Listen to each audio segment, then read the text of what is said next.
Income refers to the effect of someone's resources and wages or assets, as well as the costs of food, debts carried, and the time limits placed on those who work, rather than growing food for themselves.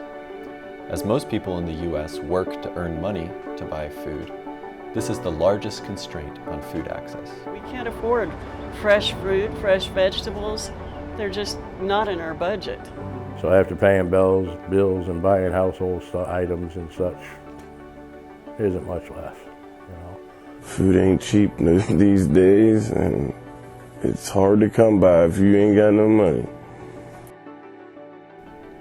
Household income in West Virginia was $13,000 less than the national median last year. So clearly, income is something that many West Virginians struggle with.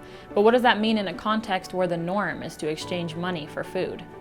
Our region has a long history of economic struggle. We live in a resource-rich environment, but financial benefits from timber, coal, gas, the chemical industry, or even tourism have not been evenly distributed. As these industries face rapid changes, legacies of that history live on for many who work very hard but still live in poverty. Low and stagnant wages, unstable job opportunities, or unemployment lead to high participation rates in safety net programs like SNAP and Medicaid. But these come with significant restrictions and cliff effects that can make them difficult and frustrating for people that must rely on them. It took a long time to get to this point, so lack of income is not something that any one person or organization can solve.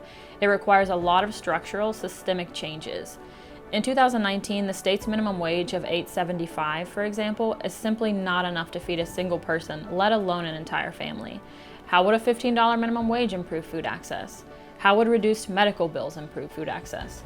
How would guaranteed access to childcare improve health and nutrition? I already see a lot of West Virginians tackling this problem as they can with the resources that they have. I see people working in food pantries, many themselves struggling on the margins of food insecurity. I see people fighting to protect assistance programs currently under threat that are lifelines for thousands of vulnerable West Virginians.